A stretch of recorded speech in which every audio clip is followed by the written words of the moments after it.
welcome to Portage County Matters. I'm Patty Dreier, Portage County Executive. What an honor to be here with you for our February show.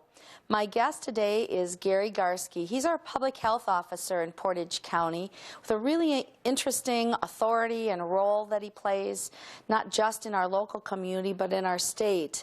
So we'll learn a lot about public health in this show. I hope you'll stick around.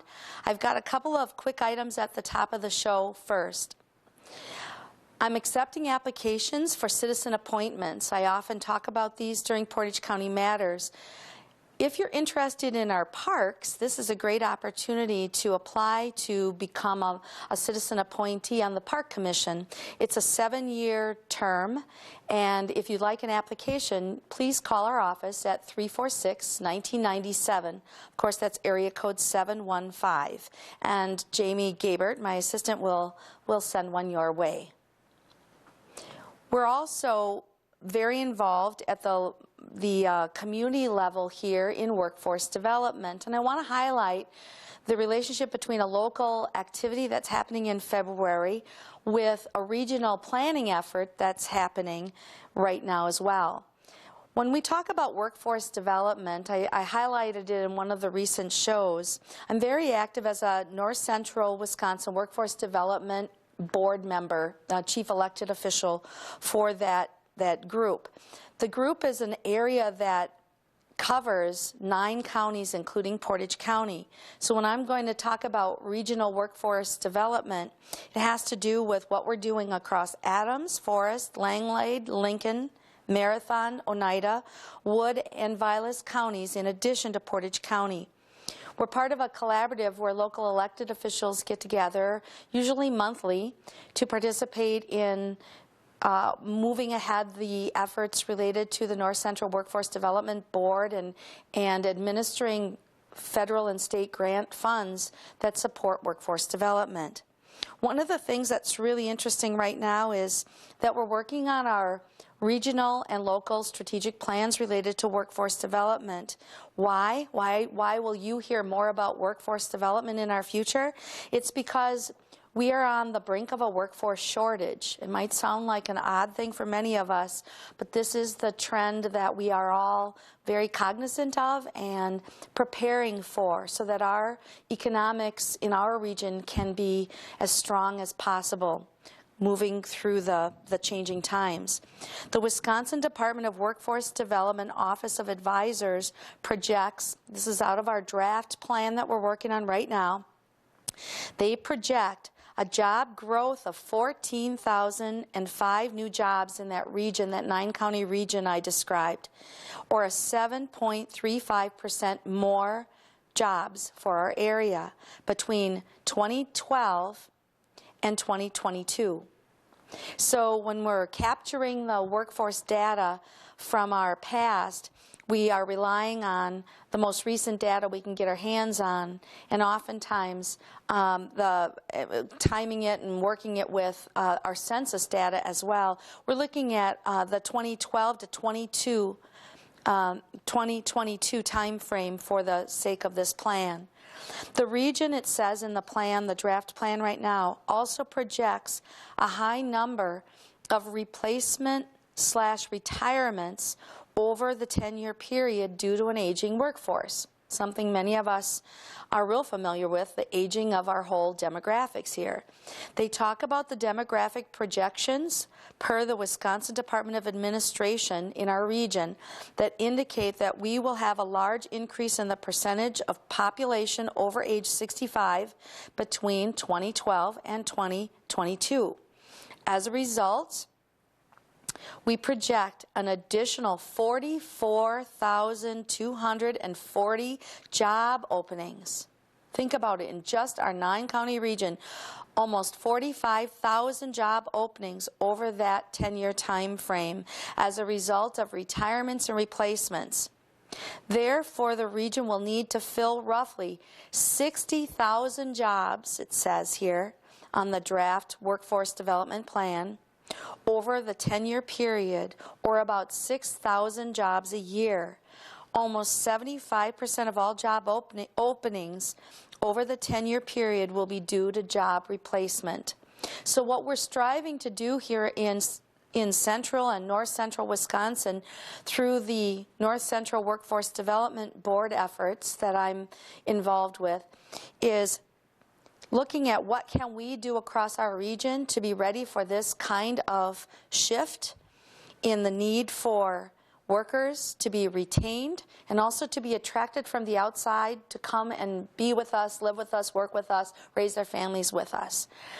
As we look at those things, that's timed with what other efforts are happening in our community through our Portage County Business Council and lots of partners across many organizations in our community and the County Executive Office that's very much involved in developing a quality of life strategic plan that's based on what young professionals are looking for in staying or coming to our Portage County area. And we're calling it the New Era Workshop. It happens on February 11, 2016.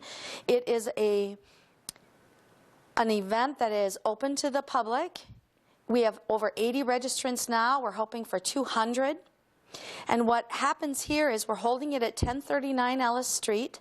That is the location of the building that Portage County purchased next to the County Annex building, the former Weber building that some have called it anyway, where Berkshire Hathaway has operations on the 3rd floor right now. We're going to hold this event right there on that location and gather together our visions about what our quality of life and what our community needs to attract and retain young professionals. There will be many young professionals in the room. There will be many older professionals, such as myself, in the room too. And we're going to put all of this together, and that will dovetail very nicely with the Regional Strategic Plan for Workforce Development that I just described.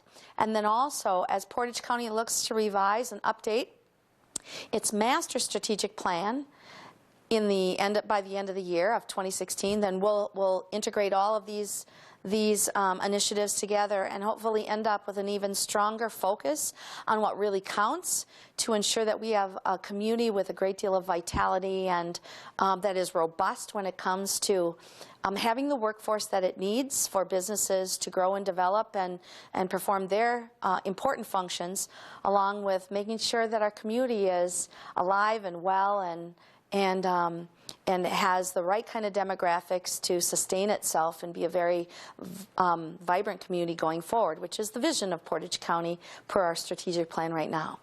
So that's the update I wanted to provide you at the top of the show. I'm very excited about it. But speaking of communities with vitality and that are healthy and well, I want to welcome you, Gary Garske, Public Health Officer for Portage County. Thank you, Patty. So public health, we can't get any closer to health and well-being than talking about this subject. And certainly it ties very well with workforce development, keeping people on the job, for example, responding to disasters if and when they come, being ready for all of those things, and then getting out in front of it and preventing as much as you can as we go along. And you have such an important job. Let's talk about you first. Okay. Are you a forever resident here of Portage County, or did you grow up somewhere else? I have spent the majority of my life here in Portage County. Originally from Milwaukee.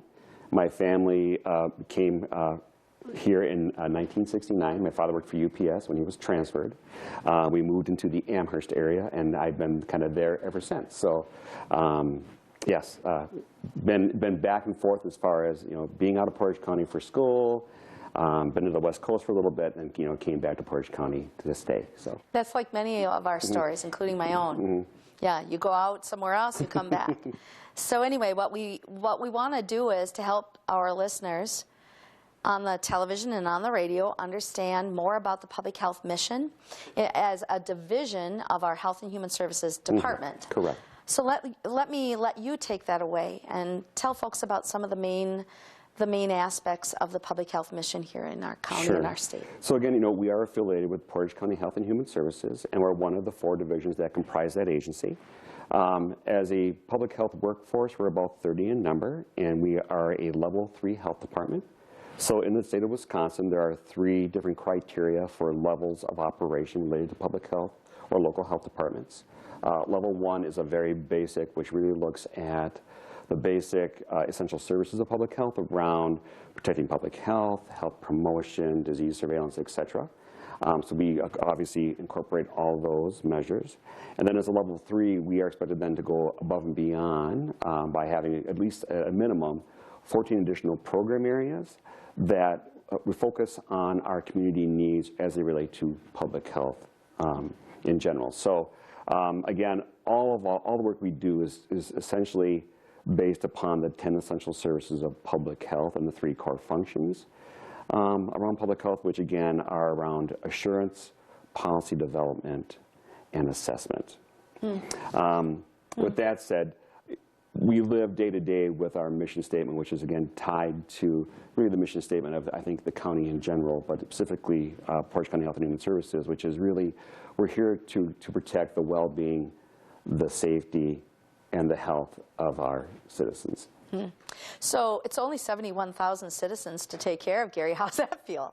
You know, and with that said, true, you know, we have 71,000 residents here in Portage County, but being where we're located in what's known as the crossroads of 10 and I-39, we have many, many visitors that pass through here as well. So it's not only providing and protecting the health of our residents, it is protecting the health of our passers-by or our visitors to the county as well. And I'm sure that you have a strong bridge to the university with our 9,000 students. Correct, and we do. So, you know, a community within a community. Yes, exactly.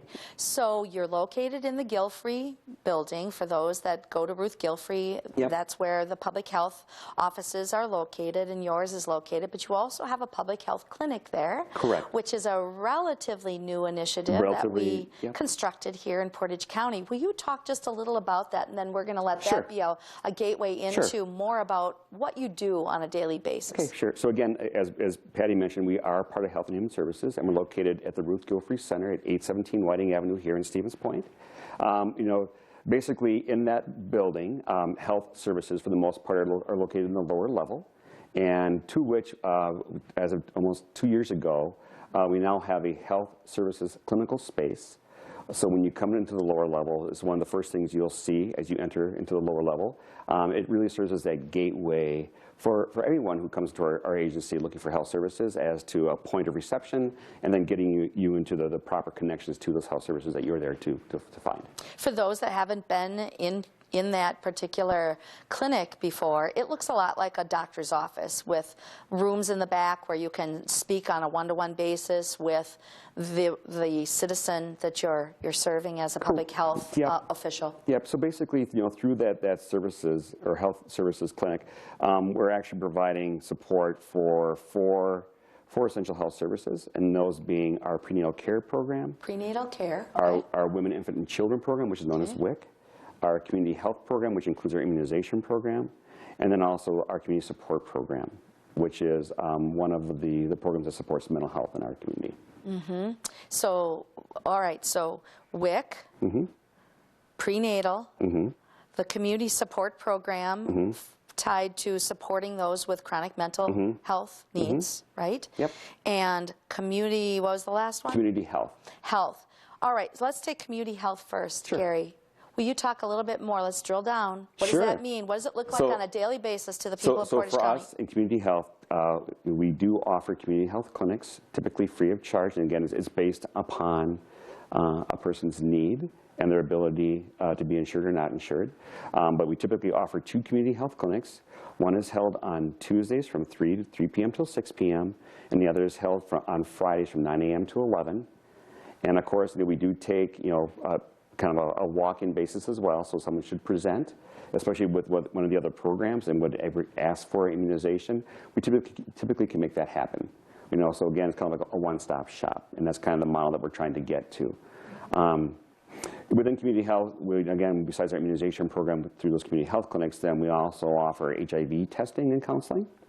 And then we also offer our TB program, or tuberculosis program, which typically is... I remember as a county employee coming for my TB test. Yeah, which typically is the TB skin test type situation where we can place the TB skin test and read this TB skin test. Sure. And then we also then, in situations where we have had active or latent TB cases, we then offer our DOT, our direct observed therapy, through that space as well. All right, so that was community health, one of the 4 areas, the 4 key areas in public health. Let's talk about prenatal. So prenatal care program is really great. Again, it's offered through our maternal child health programming, which is one of the state statutory programs of a level 3 health department. And so in there, we offer everything from breastfeeding peer counseling services to prenatal care services for new moms, and then also our maternal child health programming around things like safe sleep, injury prevention, and car seat safety. Oh, interesting. And then that dovetails nicely with WIC. The Women, Infant, and Children program. Infant and Children program. We're so used to calling it WIC, we forget what the acronym stands for. And really, WIC really is an assurance for mom and baby to get that baby off to a really good start in life, you know, as far as making sure that they are nutritionally sound as well as developmentally sound as far as their physical attributes. And so with WIC, again, it's income-based, but we have moms come in. They come in and they seek out our WIC counselors who provide an assessment of child through weight and measure. We offer then lead testing as well as iron testing of the blood for the child. And then they offer nutrition counseling with mom and baby. And so it's a really well-run program. And then in exchange for being a participant in a program, they then receive a voucher in which they can use at a local grocery store. It used to be a paper system, but as of this last October, we now have transitioned to what's known as e-WIC, which is really kind of like an EBT or a debit card type situation where mom comes in for assessment, completes assessment, and then we reload her e-WIC card, which then she can use to purchase groceries which have been approved by the WIC program to offer that sound nutrition. For those of you who have just joined us, we have Gary Garske, our Public Health Officer here in Portage County on Portage County Matters, and I'm Patty Dreier, Portage County Executive.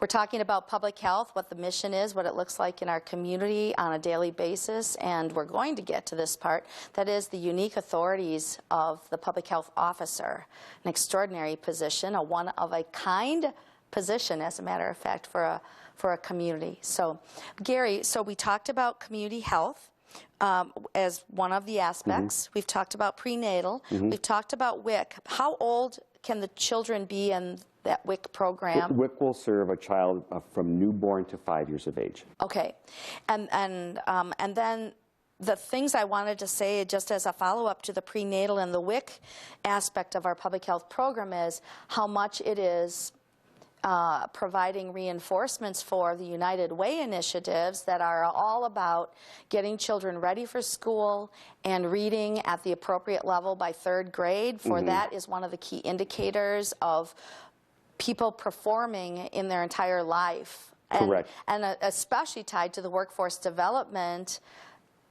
information I provided at the top of the show. I mean, they are really related. There's so many more connections than first meets the eye, I guess you would say. Correct. You know, it's really, you know, having those sound building blocks of health and wellness that really, you know, puts that child in a place that they can gain that academic achievement. You know, so again, a child that would come from a poor environment where they lack proper nutrition and have some health issues, you know, really kind of starts, you know, under the gun as far as being able to meet or have expectations of academic achievement. And so it's trying to get everybody up to the right stage of development through wellness and health that then sets them all at the same mark that off they go and they all can be super achievers.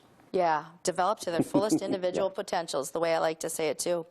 Now, the 4th of the public health programs, what do I call them? Assurances, you call it. You guys have fancy words for everything, Programs are fine. Okay, programs. It's Community Support Program, CSP, and it's about mental health. So talk about what relationship you have with those who have chronic mental health needs. And again, being part of Health and Human Services, that's one of the programs that kind of creates this marriage of health and human services, because really that program is under Chapter 51, under Community Services, headed by Amy Marcotte, who's the coordinator of that program.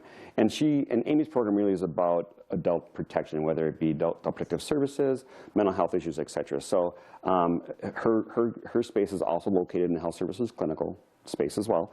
And so it really is, it's just a partnership in which we both kind of work together in the same space, and truly is an essential health service as well. And when I was learning about that particular program, I believe that's a situation where some people who may not be able to administer their own medications, Yep. they can come to the health Correct. clinic in the Gilfry building and receive assistance in ensuring that they get the right dosage and the right Correct. time and are tracked in doing that. Correct. So again, there is support through a registered nurse who then offers daily times in that space where she can supervise oral medication dispensation as well as then give injectable medicines as well. Yeah, and again, safety from the medicine standpoint, which is such an important aspect of our whole community right now. Talk about your level 3 again. So you have to satisfy these things. This is like a state inspection. I always think about it. You brought your certificate along. I want to make sure for anybody who is watching us on Portage County Matters on television, they get to. So again, it's a process that every local health department has to go through every 5 years. And we actually completed this process back at the end of 2014 in December. It was unique in that, for me, it was my start of my second year in my current position of health officer. And again, I've been with this agency, with Health and Human Services now. This is my 25th year. Kind of came up through the ranks. Been in public health the entire time. So we were in a situation where myself and my health management team were all kind of new to the process. Had been kind of involved with it peripherally before, but not directly. And so it was like, well, we're all green, and we're all going to go through this wonderful process called the 140 review.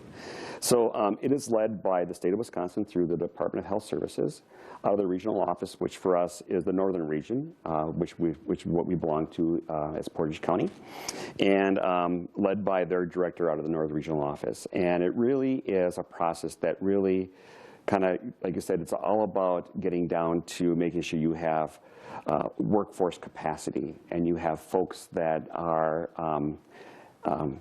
trained and credentialed, trained and credentialed, correct. That you have programming that one has to meet that at a very basic level, the level 1 programming that ensures things like health promotion, health safety, disease surveillance, response to human health hazards. And then upon that then builds onto the additional 14 programs as a level 3, which looks at your community needs around, what are the needs in your community related to public health, and then tying those back to our 10 essential public health service or essential services, yes. And we just gave a great example with the third grade initiative I was just mentioning with United Way. I mean, you're very involved with lots of fingers out in the community on lots of different boards and in the connections through Health and Human Services, because that's the kind of community we are in working together on these kinds of collaborative issues. So congratulations, first of all, on your level 3. It was a lot of work, and again, could not have done it alone. It really took almost everyone in public health attributed to that 140 review in some way, shape, or form. And I know Ray Shabilsky, as Director of Health and Human Services, had a whole lot to do with all of that as well. When we take a look at this, we just want the public to understand Gary Garske, Public Health Officer, for anybody who just joined us. We want them to understand that level 3 is the top level that you can have for your review of department and for your achievement as it stands in our state's eyes right now. And really it kind of equates to being truly a full-service local health department. And so what's next? So if next, there is anything next, well, I happen to know that there is. There is. Yes. What's happening at a national level is what's known as PHAB accreditation, which is the Public Health PHAB. Yes, for those that can't see. Which is the Public Health Accreditation Board, and they're based out of Virginia. And again, it's a voluntary movement which is looking at very, very similar to the 140 review, looking at what is the capacity that a public or a local health department has to have to provide the best in service to their constituents. And so, voluntary at this point, moving across the nation. The state of Wisconsin recently has joined into accreditation as well, and will become accredited as a state in 2017. Beautiful. Currently in Wisconsin, there are 8 local health departments which are accredited. In our northern region, there are 2. So our neighboring. So you're one of the 2 in our region? We would become 3. Okay. And so currently, Wood County, our neighbor to the east or to the west, is accredited, as is Oneida County. And I know there's some other counties, like Forest County has also made application. So it's a rather lengthy process. We recently applied for and were accepted into a mentoring program through the Institute for Wisconsin's Health, which will begin at the end of this month. And in that process, then we will actually be writing a letter of intent to PHAB to say that we do intend to apply for accreditation. We hope to have our application ready by December of this year. And then sometime in 2017, we'll go through the accreditation process. And so basically, once our application is submitted, we'll have a year to complete all the documentation, all the readiness for the site visit, which is a 2-day process by members of the PHAB Accreditation Board to be accredited.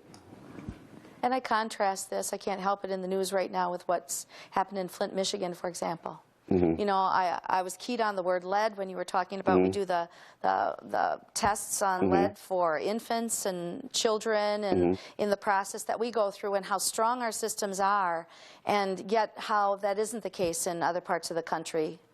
Necessarily. And so anyway, I really applaud the effort to continue to raise the bar for yourselves.